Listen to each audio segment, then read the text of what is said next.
Hello everyone. Thank you so much for coming back for our last session in this space. We're really excited. As you can see, things are slightly different, not what you're normally accustomed to. This is because we want to have an interactive, intimate session with you as we talk about some of the challenges you may be experiencing when it comes to your nonprofit events, from budgeting to fundraising to getting agreement with the stakeholders. So keep all of that in mind. I'm going to turn it over to our speakers in a moment to let them introduce themselves, but I want to let you know that we do have 2 seats here. This is an opportunity for one of you at a time, 2 of you, we'll see, to come up and share some of the challenges that you've experienced. And that will give each of us a chance to kind of ideate, give you some ideas, encouragement. If you need a hug, we'll do that too, to help you get through everything. Now, my only ask is that if you do want to say something, if you'll just give me a moment to get a microphone over to you. Yes, when you come here, okay. If someone has a question out there as well, we want to make sure everything is spoken into the microphones. As you can see, one of our sponsors over here is Interprify, and this is where we're getting all of our closed caption. If you'd like to have them on your device, if you go ahead and pull that out, you can scan this QR code that's here on the screen. And then on the next slide, you can enter the code for this stage, which is GNL stage. And that's short for Growth, Network, and Leadership. And learning, leadership. It's been a long day, people. All right, I will now turn it over to our speakers, and we'll make our way around. They can introduce themselves. Way to go. Okay. Hi, everyone. This is so nice to see you all here today. Thank you so much for hanging in there and being here for the last session in this room. I'm Deci Evans. I'm the owner of Kind & Company Events, an event management company here in Seattle. We do all sorts of events, but our I'm just going to steal Mary's thing. My jam is is fundraising. So thank you. Good afternoon, everybody. My name is Gazala Uradnik, and I'm the owner and founder of GFS Events. GFS stands for Growth and Fundraising Solutions for Nonprofits, and we plan nonprofit fundraising events. Hello there, it's Alex Martin. I use she and her pronouns. I'm the owner at Synchronicity Events. Guess what? We plan events for nonprofits, mostly fundraising events, some festivals, some conferences, mostly in the central Puget Sound and Seattle market. As you're realizing, and I'll let Mary do introduction as well, we do really similar work, and so it's really a joy to collaborate. So I consider these women my colleagues, my compatriots, also my competitors, but really, you know, we've done so many collaborations this year already, so it's amazing to work with them. So happy that you're all here to share this conversation today. Ditto. No, but truly, it is just copy and paste. We are EP Events, events with a purpose. It's cheesy, but it's true. Purposeful events are our jam, and we do what they just shared as well. So thank you for being here. Amazing. And then I think we wanted to start by just each of us sharing something that our clients, because between the 4 of us, we are doing, I don't know, how many hundreds of events this year. It's a lot. So just recognizing we're in a special disrupted time and that our clients are coming to us with, you know, potentially new or what feel like more urgent challenges. We're just going to go down again and just share like one thing that we feel like we're hearing. We're not necessarily going to solve it right now, but just to kind of get real a little bit with what we're hearing and seeing. And during this time, please be thinking about what your challenges are. And as Alicia mentioned, you're going to come right here and tell us what's up, and we're going to problem solve. And then anyone else is going to say, oh, I have an idea. You're going to come right here and join the conversation, help us workshop, help us. This is a live lab, so we're going to try to actually get things solved. Right? We can do it. We can do it. All this brain power. Okay, do you want to share? Sure. So I think for me, just the one thing is just-in-time registration. So what that means is people are waiting to the very last minute to register, which is very, very stressful. And so really trying to find ways for my customers to get their folks engaged and willing to, you know, take that leap to buy those tickets. So what I am hearing, and this has been consistently, and even just this morning, had a very long conversation with a client. Everyone's very, very nervous and scared. and not knowing what they're scared about exactly, like what's coming down the road, what's going to happen. And really the best advice that we've been giving to our clients in terms of, can we have an event? Will it be successful? Will people come? Will they donate? None of us know that in this room, right? We can't really predict that. But what we've been saying is do what still works, which is that connection. Please connect with your community, connect with your donors ahead of time, get those pre-pledges. We have had to turn an event just in the last week into an online event. That hasn't happened since 2022, and so it's kind of scary for them, but it wasn't the economy. It wasn't the economy. It was the client itself not being able to make those connections in enough time. And so again, just as nonprofits, please just know that what works is what has always worked, and so kind of keep doing that and let that noise and all that distraction just kind of drift away if you can, and focus on those pieces. Alex, before you share, so I'm just going to pop in. I saw a lot of head nods. Are you experiencing that now, where you're having to, okay, that may be something for us to discuss. Sorry. Love it. Thank you. I think for me, the topic I wanted to bring from my conversations we're having is sort of how are we positioning this event? How are we messaging about it? Someone on a call a couple weeks ago was like, we don't want to look like we're fiddling while Rome burns, or you don't want to be like, woohoo, kicking up, we're having a big party, when everyone is in a state of concern. So like, how do you pre-event messaging? We're actually we are seeing like some soft audience development and some really successful. I have sellouts for this season, which is amazing, where the audience is like, hey, we want to show up, we want to rally, we want to stand up and be counted. So there's kind of either side, and I think the messaging that the org brings forward is what makes a difference, of like, this is a place to come, feel positive, make a difference, stand up with your people, find your people. Yeah. And then also in event messaging, we're doing the thing we had to do a few years back, where we just leave a little space in somebody's speech, usually the leader, executive director, or board chair, leave a little space to talk about the issue of the day. Because if there's something in the news cycle that needs to be addressed, make sure everyone understands this one person is going to get on the mic and make the official statement. Not everybody in the speaker lineup needs to talk about the thing. We need to stick to message, but address what needs to be said. Yeah, I think as a result of everything that you all have been saying, we've just had a challenge with ticket sales a lot lately, it seems. I think there's a lot of reasons for that, but something I was just thinking while you all were sharing is another thing is I think decision fatigue, or our clients are having a hard time making decisions, and I think it is because of a result of everything that you just talked about. There's a lot going on internally. They're really short-staffed, as normal. I don't like nonprofits, historically are short-staffed and have a lot on their plate, but it seems like especially so now, which makes our job sometimes challenging as well. But that is something we see on a recurring basis. Okay. So as Alex mentioned, she wanted you to, and we all wanted you to take a moment and just think about some of the questions or some of the challenges that you have. And then we would like to bring you up here for folks who are interested. But before we do that, how about we turn to our neighbor, so you can work in groups of maybe 2 or 3. I don't know the numbers. I'm not mathing right now. But if you could we'll give you maybe 3 minutes or so to just chat amongst yourselves, share, with the person, introduce yourself, share a challenge that you're experiencing, give you a moment to kind of formulate your questions, and then we'll see who would like to come up here in our empty seat so that we can help. Yes?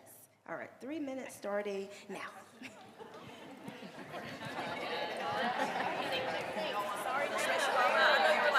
I said that.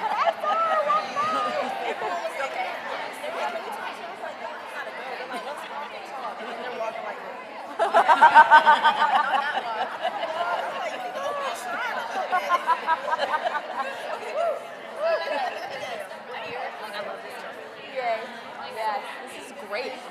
We first had like, I was like, wow, maybe people are tired today, but people are pulling more chairs out. It's great. Give them 2 minutes, 30 seconds. Yeah, to really get it. 2 slides are very good. Yeah, let's get that. So like up to 2 of us respond. Yeah. Maybe ask clarifying questions too. Just Yeah. make sure we really understand. Yeah. And then we'll call in. So let's give a couple responses and then call in what's coming in for you. Sure. Okay. Should we hear? And if we could kind of look at. I think what we should do is if we could if someone is like, oh, I want to talk. How about we put it up, like, do that, and then if I'm like this, someone else say, yeah, I don't have anything to say. Oh, sure. How about that? So like a cue. If like, wow, I got to talk.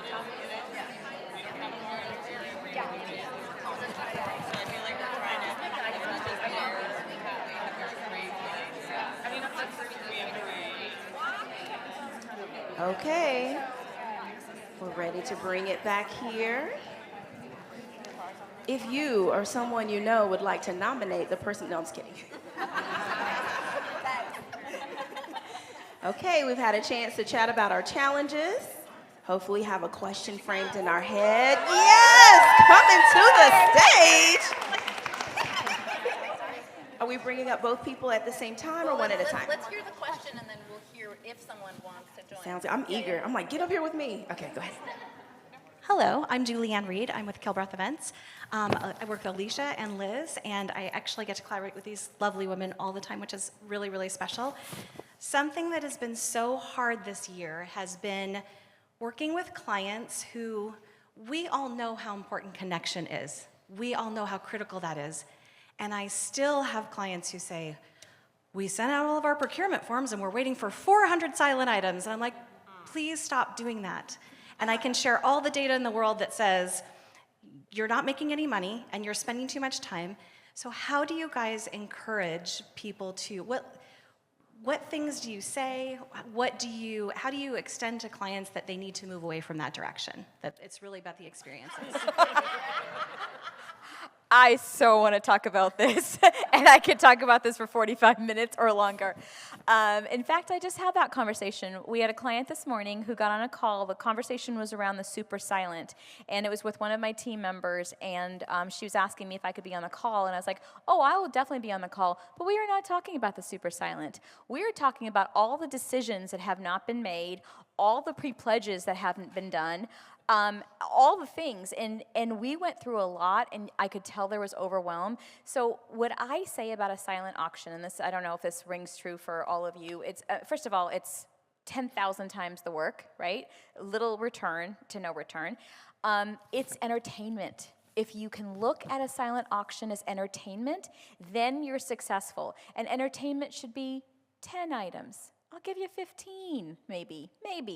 And make it as mission-driven as possible. We have a client who's in the room right now. They do a fabulous silent auction because it's very mission-focused. It's the only place ever that you can go to and get these particular items. And so that makes sense. When people are going there, they're coming back to the mission. So it's one of those things I think we have to say over and over again, because it's really easy for a board member, and this happened this morning, a board member stressed about the location of the dessert dash.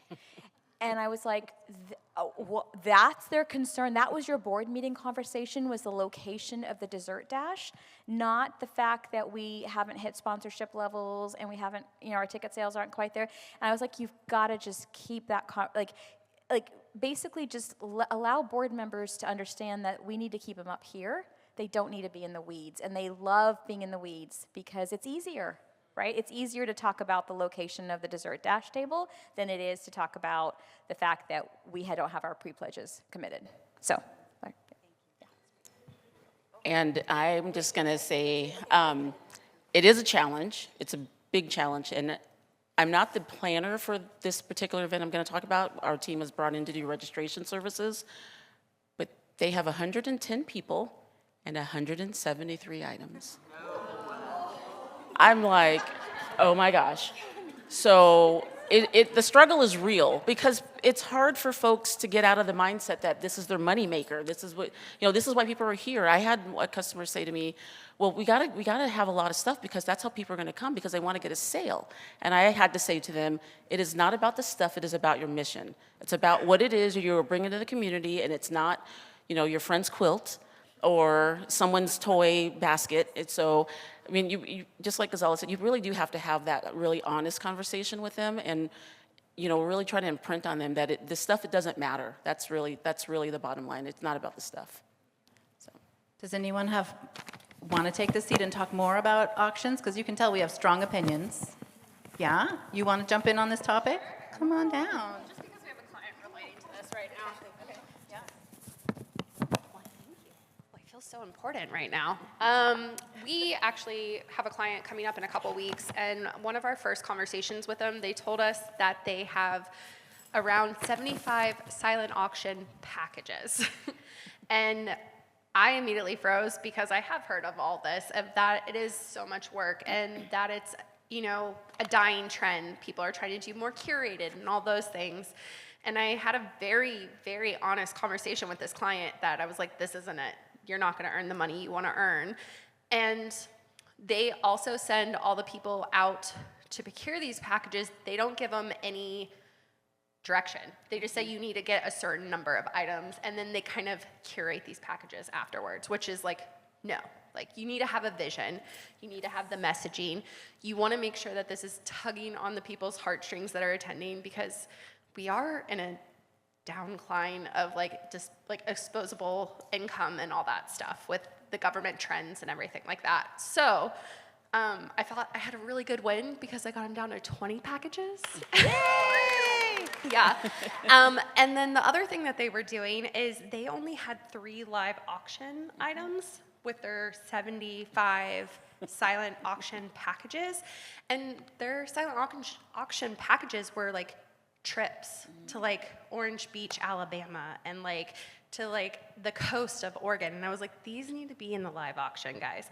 So I just to admit it, I'm on Mary's team at EP Events, but I did have to pull in Mary to be like, I need to bounce some ideas off of you.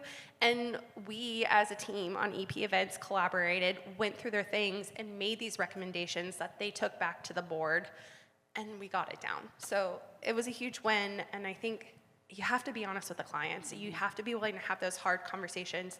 They hired you because you are the expert, and and so you need to be able to tell them, this isn't it, and you guys are gonna see not a big ROI across the board, on your time, on the money, all those things. Yeah.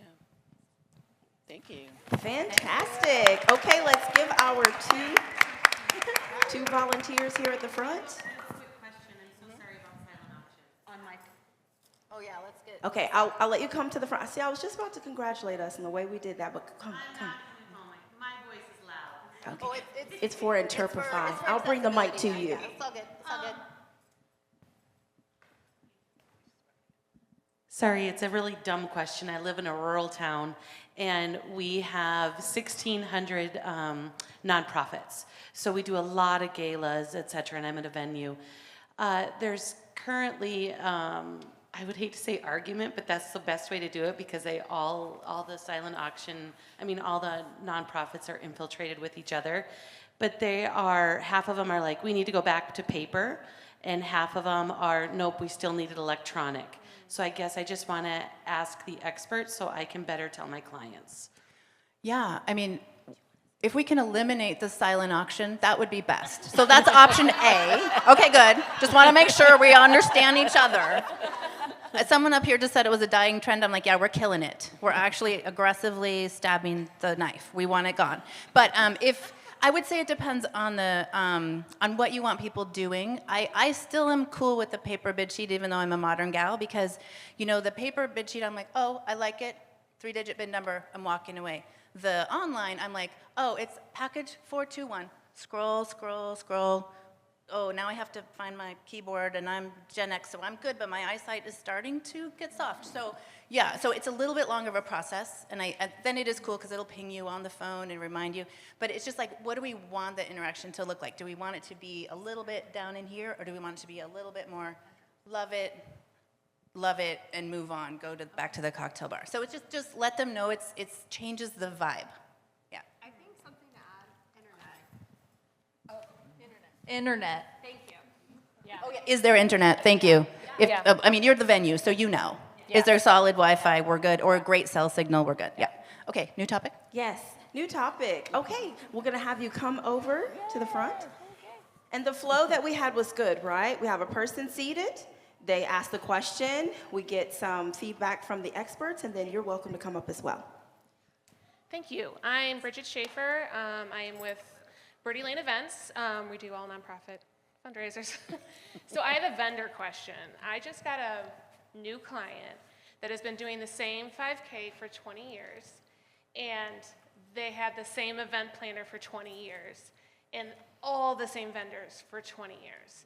And the timing company that they use for the 5K is archaic, like manually types in the names of each bib with manually typing in who, and the timing, I trained this past year, the timing was a dog won in one, like without knowing it. Somebody registered their dog to donate to the cause, and they ended up winning one of the prizes.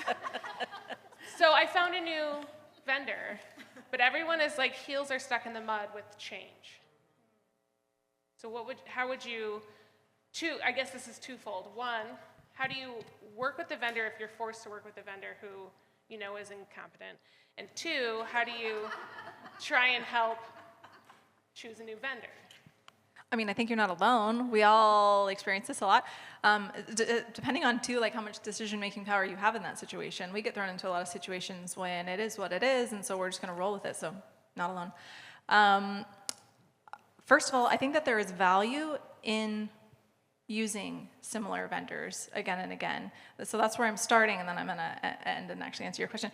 Because what we've noticed is our clients will switch vendors every single year, and that is very hard because we learn a lesson working with them that we can mitigate next time. But when we keep switching, we're going to keep learning these hard lessons. And so I think there is a value in it. But to your point, it's been 30, 25 years, 30 years, whatever you said, and perhaps there is time for change. And so this is probably so simple, but the message that we have been successful getting across is just, can you try one thing? Can you change one vendor? And here's why. And so if you pick the one you don't like working with the most and try to maybe get them to be the first thing that they'll change, but everything else is maybe going to be the same, then over time, hopefully that helps. I also want to mention your scenario sounds a little familiar because I think I've had groups who they're doing a type of event that no one really on their group does. So my other thought would be like, if these people don't do a 5K, they aren't accustomed to what the best practices currently are.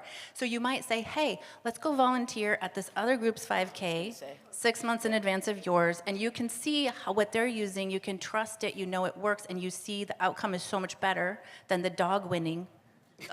We can improve, do you know what I mean? But they need to see it because it's comfort. They need to feel comfortable with the new technology. So like getting them, and if they're not like always out running every weekend, so they don't notice the new trend, you need to find a way for them to learn it firsthand, not you just trying to sell it, but like, come with me, let's go volunteer for this other group, for this ally. We did that with a client where the auctioneer was the same for like 20 years, and he retired, and no one wanted to lose him, and so we ended up with the person that we suggested. They went to an event and heard him on stage, and that really helped to just kind of calm their fears, like, okay, we can go with another auctioneer. We had to. We didn't have a choice, but yeah.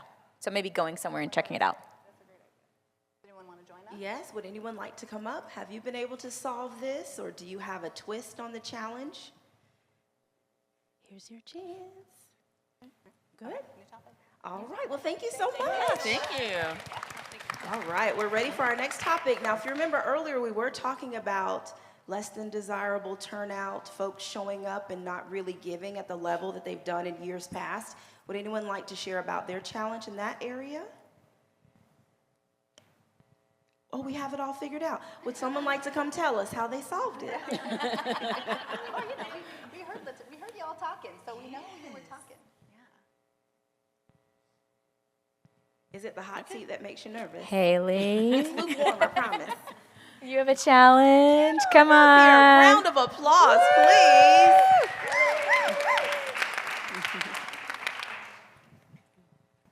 Thank you for volunteering me, Gazala. Hi, I'm Haley Stewart. I'm the donor events manager at MoHi, so I plan our internal events. We work with GFS for our gala. Our biggest challenge right now, and we talked about this a little bit, is that we have had the same ticket cost for like 13 years, and we really want to increase the cost of our ticket, but we're having a lot of pushback from board members, specifically younger board members whose friends can exactly afford the whole cost of the gala. And so there's, of course, like the accessibility concern. We want to make sure that we are being inclusive of all people, but then we also want to raise money. And then with the budgetary constraints, we are trying to like find ways to cut costs. But then if we cut costs, does that justify the cost of the ticket for the gala? So I would say that's our biggest concern. Do you mind just spilling the tea? What's the number? Oh, so it's actually like kind of weird. We have two different costs for tickets. We have a $350 and a $500, and then tables $3,500 and $5,000.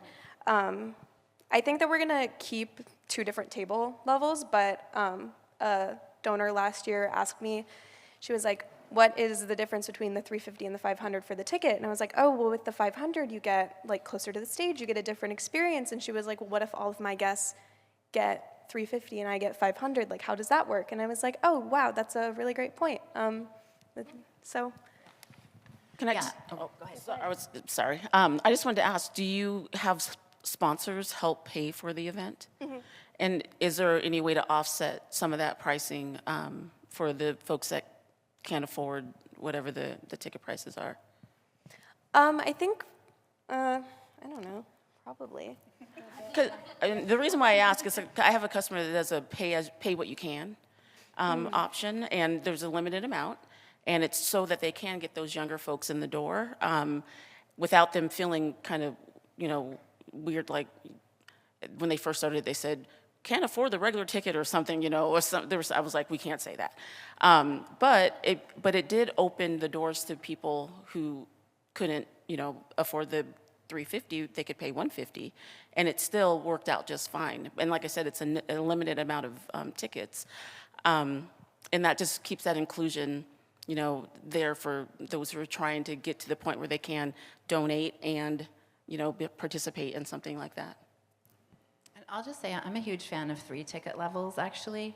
Like that's just my favorite, is because you have your aspirational ticket level that you're like, only 2 people might buy that ticket level, but it sets a frame for the other 2 levels. And then your middle level is where you hope everyone comes in, and then the lower cost level is like maybe, and maybe those you do limit. Mm-hmm. I do think that we have that ability to either, just send that out early as an option, like maybe that's your early bird level, or maybe it's hey, if you can put this code in and get this level, so you're kind of curating the folks that are, maybe those younger board members get that code. So that's just another thought, is I know it makes your registration page longer, but I love to paint as many doorways as possible so as many different people can come in and feel like it's their event. We only had one person that paid for the $500 ticket level. Mm-hmm. I hear ya. Yeah. Sasha? Yeah, come on up. What else happens at this event? What are your other income streams at the event? We have so many income streams. We have a silent auction, the one that Gazala was talking about. We have a live auction. We have a raise the paddle. We have tables. Oh, we have 2 raffles. We also had a bid card raffle, so 3 raffles. We have a table for our education program where they ask for like. So there's a lot. Yeah. Okay. So the reason I ask, well, I'll get to that in a moment. So I would say $350 and $500 for the typical Seattle landscape. That's too high. Those are too high ticket levels. And if nobody's buying the $500, then your community is speaking to you that they're not interested in that ticket level. So rather than try to raise the $350, which sounds like most people are buying, I'd keep the $350 and drop the $500. And then if you get more people buying that, not $500 ticket, but maybe $450 ticket, right? So maybe $100 more, then you're making more money than you are on the $350 and then nobody buying the $500. I also am a fan of the 3 levels, but I would throw a word of caution in there. Like we love to pay lip service to inclusivity. We don't always actually love to do the work it takes to be inclusive. So like if what you're doing in the event, and I don't wish to speak for you. I don't know what those other income streams, like the price points on them. But I would caution against adding a lower level for a young professional, a lower threshold giver, if there's no other place for them in the event other than just walking in the door. So if you are, and I don't want to just like look at you and put you in the hot seat and act like I don't know what the price points are on all of your things, but when we add the concept of we're going to do a lower level ticket price because we do in fact want to be inclusive, then that inclusivity needs to be reflected in other parts of the event. So joyfully, you have all these different income streams, right? So sweet. What is the point of so many different income streams? Giving different people different places to play, and they should all feel like meaningful opportunities to play. So big fan of the 3 tickets. Don't throw in an inclusive level if this event isn't actually going to be financially inclusive. Now, unpopular opinion for staff who are throwing events. I also come from the nonprofit sector, so I don't say this lightly. All events are not for all donors. And if what we really want is a young professional event or a lower threshold giver event, and you are so right to be thinking about your young professionals, that's the long-term cultivation strategy, right? That's the work we need to be doing in development. But all events are not for all donors. And so if you want to bring young people in the fold, then maybe not all the same work as your gala, but maybe have young professional specific events, lower threshold specific events, that so the whole thing hits the mark for that level of donor.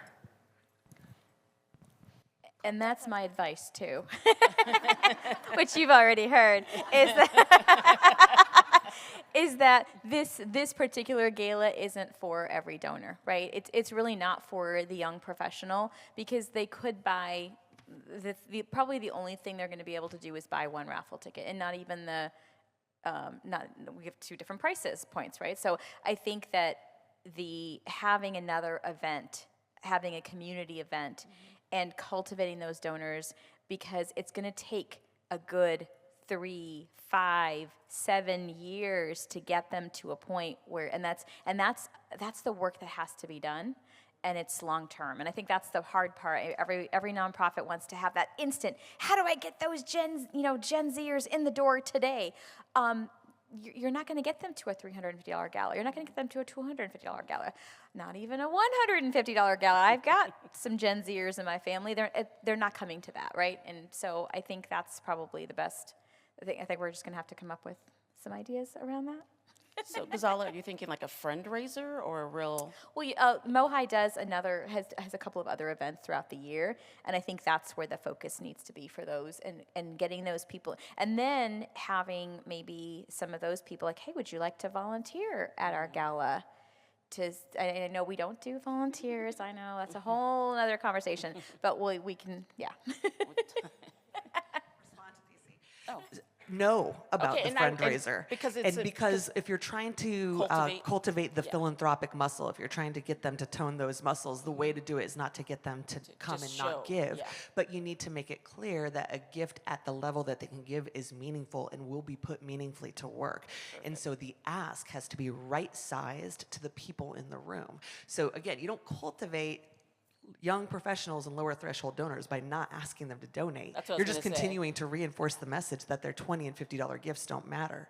We need to let folks know their $20 and $50 gifts really matter, and right-size events to those asks. And there are other donation events throughout the year, so yeah. Thanks, Sasha. Wonderful. Let's give a hand. Great job. Thanks, Both of our Haley. folks.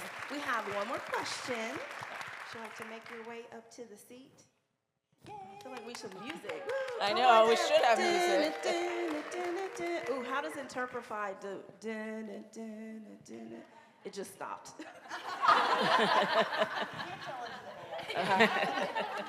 Hi, everybody. Thank you so much for the opportunity. My name is Sharon Vipo. I'm from Health Point.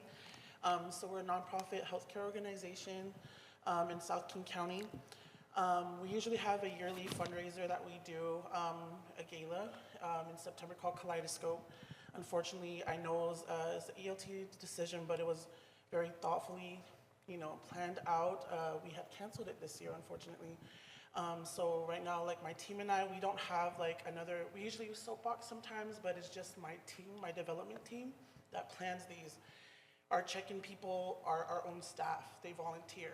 So it's like, we're very mission driven, and we're trying to think of other little events. If you guys can give us any nuggets, on how we can not make up for the revenue, but like how can we still make it meaningful, connect with the people we still are with. I want to say something because I have so many clients that are scaling back. So it's like, okay, we used to do a dinner, now it's a happy hour, right? Because we want to gather the community. It's such an important time to like feel that solidarity, find your people, as I mentioned before. Like this is a huge time, but yeah, we don't want to produce the entire thing with everything, So I have several events that are doing, and the key thing is, happy hour or maybe a brunch or, just an off time or even an afternoon. The key is to hit it between, brunch, never forget about brunch, that doesn't apply. There's a meal. Hit it between meal times. It saves your budget so much, right? So we do a late afternoon on a Saturday, from 3 to 5. People leave. You don't have to feed them a meal. You can give them snacks. And it's joy. And it's like a short program, 45 minutes, literally max, not 50. No, the hook comes out and you're off the stage. It's like really you've got to craft the program, but you can do a really wonderful program on a really small budget, especially like daytime. Again, we save on stage lighting because we can just open the curtains, right? Like we do it, everything's super tight to the budget, but you can still gather everyone, and you don't have to do the $350 ticket because you haven't had that kind of costs come up. Is that helpful, or do you have clarifying things for me to hear? No, that is helpful. We've had one at Oxbow where it's like a community conversation with one of our major donors that we're bringing her network, and so those are working, but it's like we're still trying to scale, like how can we still keep the revenue we do get at the end of the year, especially at a time like this. I could be wrong, but I believe Kaleidoscope is like well known in your community too. Like it has some brand awareness that's pretty significant. And so that's what I was thinking when you were saying that. I was like, oh, bummer. But other people might be feeling similarly. But I think the reality on how you made the decision, that's just how it goes sometimes. But I'm wondering if there's something that you could do similar to what was just said, but you're throwing it back to Kaleidoscope a little bit for the brand awareness specifically. So you're still tying it in somehow, but it's a different kind of event. And you're really portraying that in the messaging. You don't want people to be think they're coming to one thing and it's going to be something else. But we've seen a lot of like these real cornerstone events that stop happening, and sometimes there's reasons why it needs to be rebranded, but there is brand value there. I just renamed it for you. You could call it Kaleidoscope Unplugged. So everyone knows it's a different version, but it's still, you want your Kaleidoscope community to try to show up, right? Me and the names. All right, thank you so much. Anyone want to join? Yeah, has anyone else had to rebrand or redo an event or downsize? Did you cancel? It's okay. We love you. It's a safe space. No judgment zone. Yeah, no judgment We zone. listen, we don't judge. Judgment-free zone. Thank you. All right, thank you. Thank you so much. Okay, I feel that we have time for one more. I feel it in my spirit. Right over. Yeah, come on up. Go ahead and come up. I do it. Yay!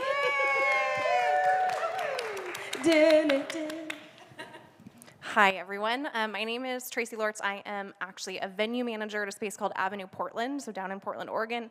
We're an AV-focused space, and we were actually designed to host galas and auctions for nonprofit organizations. Curious, as I'm advising my clients that are in the space, what is your ideal program length, and do you include a dinner break as a part of the program? This is like a lightning yes. 100% yes on the dinner break. Okay. We don't publish the dinner break. Okay. It just says dinner break. It can be, if everything's running smoothly, it could be 15 minutes. That's fantastic. Sometimes it's 5. Sometimes we're talking to the auctioneer, and it's like, okay, I'm going to give it 2 minutes for the dinner break. It just depends, but always a dinner break. Okay. And we had an event this past Sunday where there were 7 awardees for an event. 7. Each awardee thought they needed to speak. I love that. You're like, no. 5 to 7 minutes. They're like, we told them, less than 2. First of all, not all 7 people should speak, but it was, and there was only one awardee who sent an email saying, I just want to say that not all of us should speak. In fact, it would be ridiculous for all of us to speak. And when it's my turn, you can read this email. And they did. They read that email, and it was great. So the length of the program should be short and concise. And that it just depends. Like people are just, you've got to be impactful. I think that's the key. So have that impact. Give time for people to mingle and connect at their tables. But yeah, keeping things tight. And I think sometimes if you're having a hard time figuring that out, because when you're planning an event, you're so involved in the mission of the organization a lot of times, and so it's like you want to hear everything. All this is such good stuff, but like bring in somebody else who is not as familiar, and I feel like they're going to be like, yeah, that was way too long. Like I lost interest, and as soon as that point hits, people are they lose interest. It doesn't matter how good it is. And so bringing in a third-party perspective, I think, is definitely helpful. We were just doing an event, and I think it was supposed to be 2 hours. It ended up being 2.5 hours. So also just doing the rehearsals, making sure people are sticking to their time. Yeah, rehearsal is so important that all the speakers hear each other. I love the email coming in, but also if you have the Zoom call and everyone reads their speech, and suddenly you're like, wow, we've been here for 2.5 hours. I guess our program is, so back to your original question, I love to do, when it's time to sit down, I'm talking dinner. I think we're talking about dinner.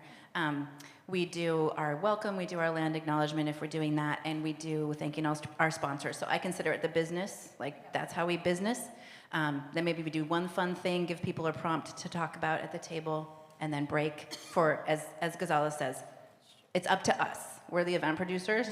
We decide how long your dinner break is. If it's 2 minutes, enjoy. If it's 20 minutes, lucky you. And then I would say, you can either do it by the clock, like fundraising has to be done by either 9 or 9:30, depending on the age of the crowd. Oh, before 9. Before Well, 9 you is always ideal. do before ideal. Yeah, ideal. And pacing that out with the sugar drop for dessert, and if there's coffee, right? So there's a little art to that, and it depends on the crowd though, because like some crowds are like, no, we go all night. But so timing that out, and then everyone who's going to make awards, etc., goes after the fundraising is done, unless your awards are so special and actually build the case, but that's pretty rare. It's very rare. And just back to your point, the raise the paddle at least before 9. Yeah, so you could have some live auction things happening after 9. We don't care, but just do your raise the paddle. Should be done by 9 o'clock. You will lose people, and you'll just lose their focus. That's really, and they're tired, and they're just not gonna give.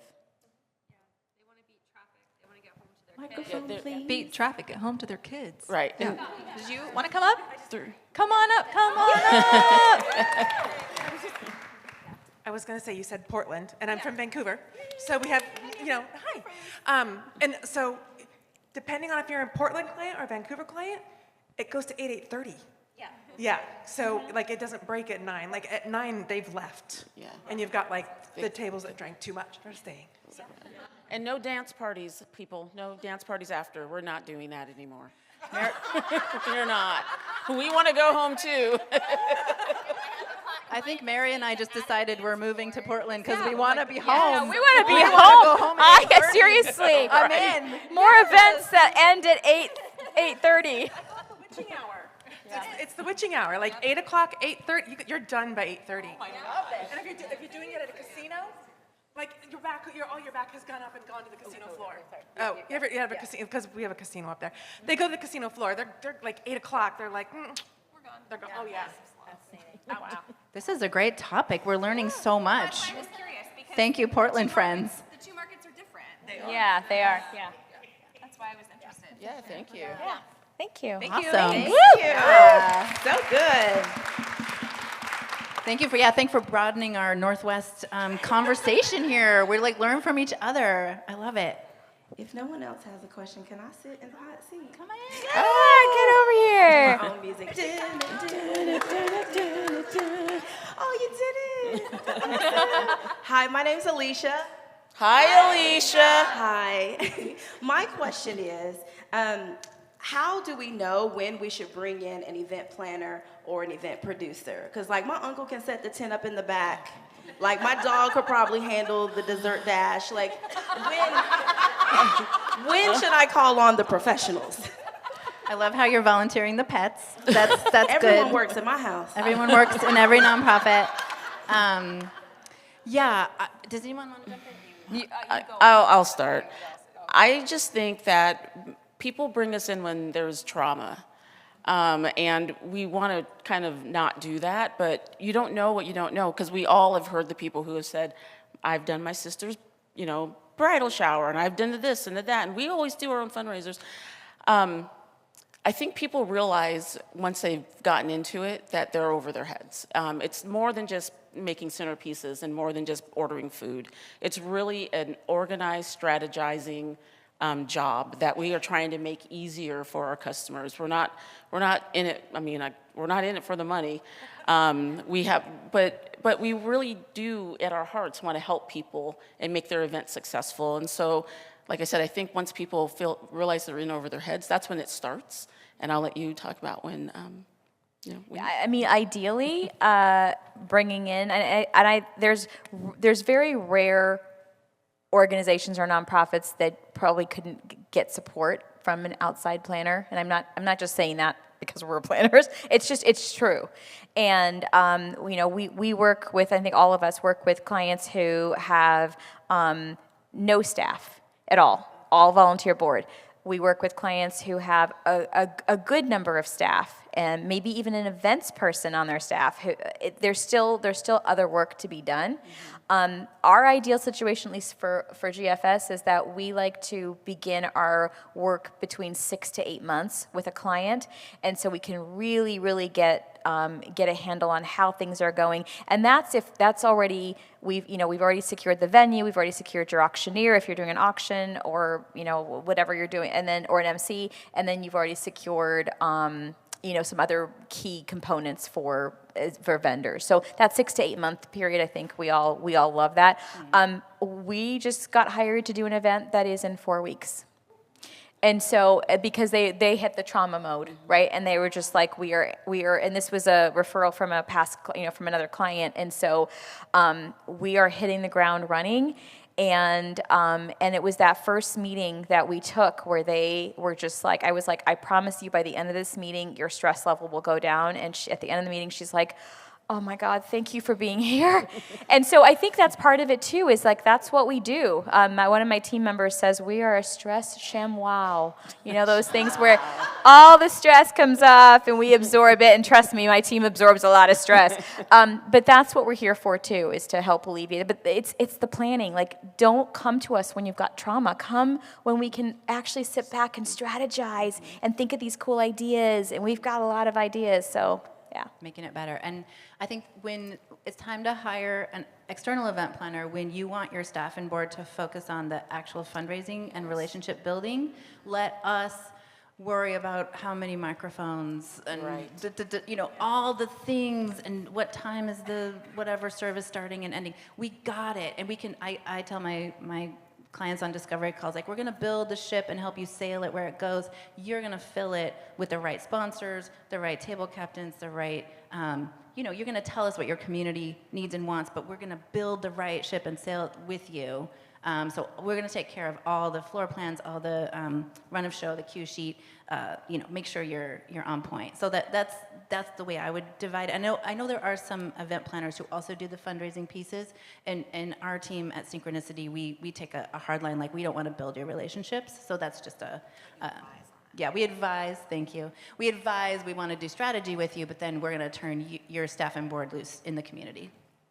Yeah, I completely agree. I just think nonprofit folks are so resilient because there's so much that goes on and that you are responsible for, and many times, like it's been said, the event is in addition to your actual job. And so we often have to advocate for our clients, and I think that's one of the wonderful things of having an outside person come in, is we'll be talking about something so small like the timeline or something, and they're like, well, I'll do this and I'll do this, and then we have to stop them and say, no, we can do that, and then they're like, oh, okay, yeah, okay. It's like we have to help remind them what we can help with, because they're just used to doing everything. And so shout out to the nonprofit folks in the room. We see you. Please join me right here.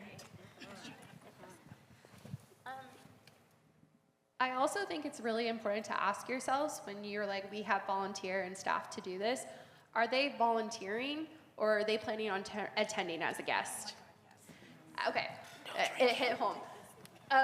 Because you have these volunteers and they're great at the beginning of the day. They got the table set, the centerpieces are out, you're moving, you're grooving, that timeline's going. They have a few cocktails, which they should, but then at the end of the night, they're gone.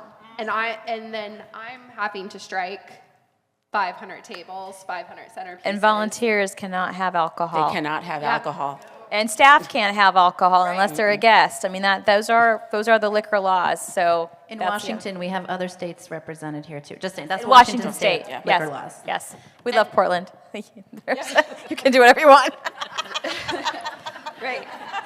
And even though it is laws, I've seen a lot of nonprofits fudge the laws because, like tableside wine service, because they don't want the programming interrupted. That's a no-no, guys. It is a huge no-no.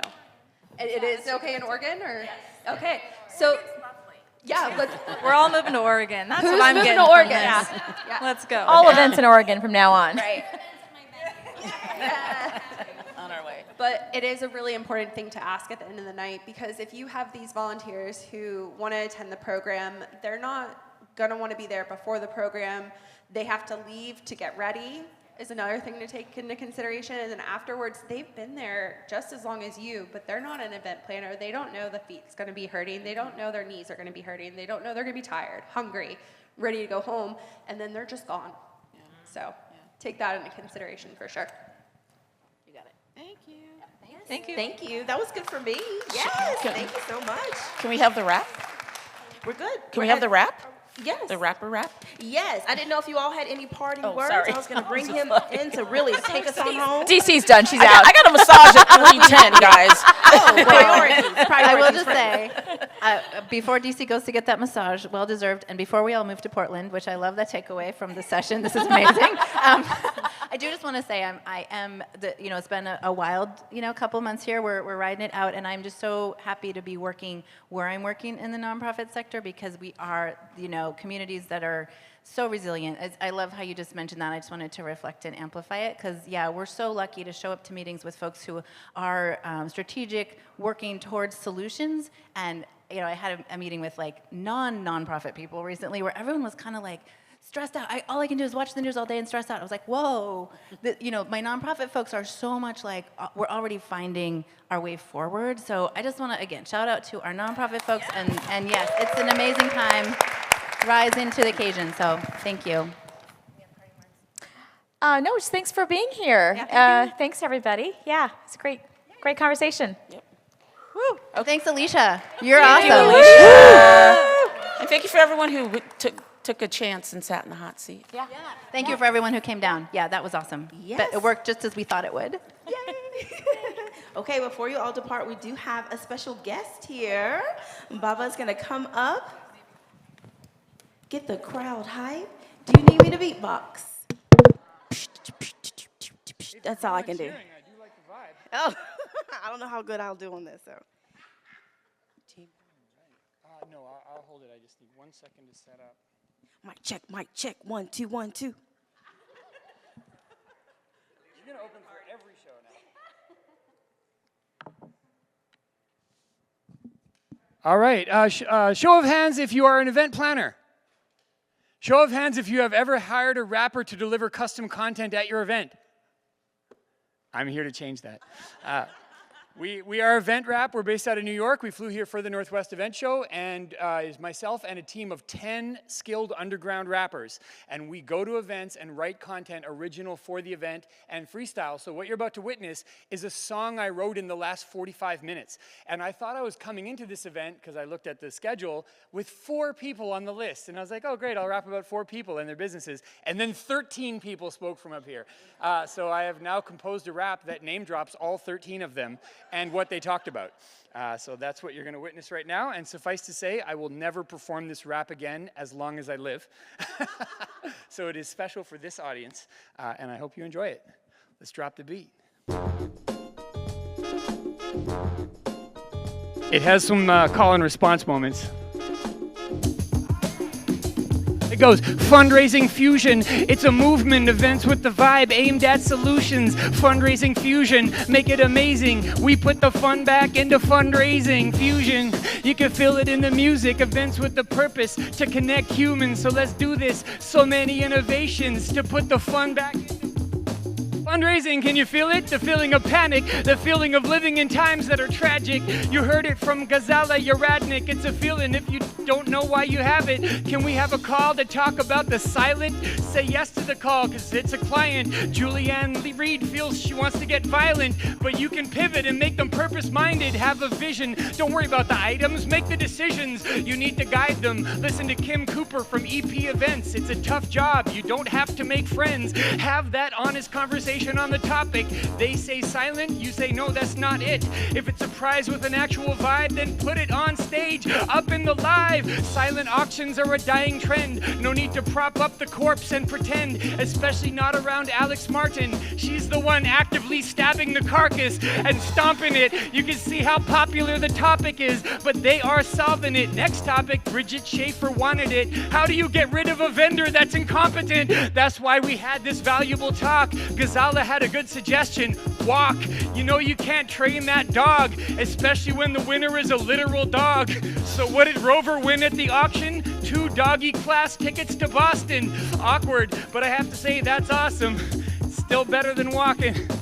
Fundraising Fusion. It's a movement, events with the vibe, aimed at solutions. Fundraising Fusion, make it amazing. We put the fun back into Fundraising Fusion. You can feel it in the music, events with the purpose to connect humans. So let's do this. So many innovations to put the fun back in. It's a crazy movement. Planners are finding ways to make it smoother. Ticket prices have to rise, so just do it. Tell your friends, too bad, Haley Stewart. It's great to be inclusive, but the too low ticket price is gonna leave a client broke. Take it from Sasha Cousineau. It's not for every donor, you know. Throw away every event and then make another made for them with a cheaper way in. An event with purpose, it's a great blend. Events with purpose, Mary Davidson. It's cheesy but true, events with purpose. They help when the population feels nervous. Events with purpose, it's a reinvention. Kind and company style, Deci Evans. It's not about stuff, it's about mission. That's what I got from this intervention. Get the message clear and get it tested. Sharon Vipow is about to test it. She had a question, it comes up, and it's now rebranded Kaleidoscope Unplugged. I use a mic because I'm loud and proud. Unlike Georgia Myers, my voice is not loud. Why you think I'm here going crazy for? Yes, have a dinner break. Tracy Lords, the ideal program length? Caution, make it short enough to avoid exhaustion. Ideas, the panel's so full of them. Thanks to the MC, Alicia Pulliam. So rock those events and pull them in and let the mission movement begin. Cause it's Fundraising Fusion. It's a movement, events with the vibe that's aimed at solutions. Fundraising Fusion, make it amazing. We put the fun back into Fusion. You can feel it in the music, events with a purpose to connect humans. Let's do this. So many innovations. We put the fun back in. We put the fun back in. We put the fun back in. We put the fun back in. We put the fun back in. We put the fun back in. You guys do the events that are blazing.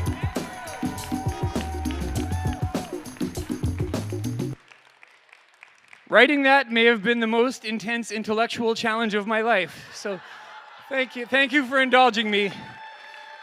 We are Event Wrap. We would love to do this at your events too. Celebrate your sponsors, celebrate your VIPs, celebrate your mission.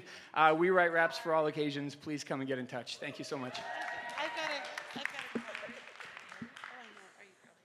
Wonderful. Thank you all so much. I kind of feel like maybe we should do dance parties at the end. I know DC said we shouldn't, but thank you all again. Please enjoy the rest of the show. Oh, and sorry. Thank you so much to our sponsor here.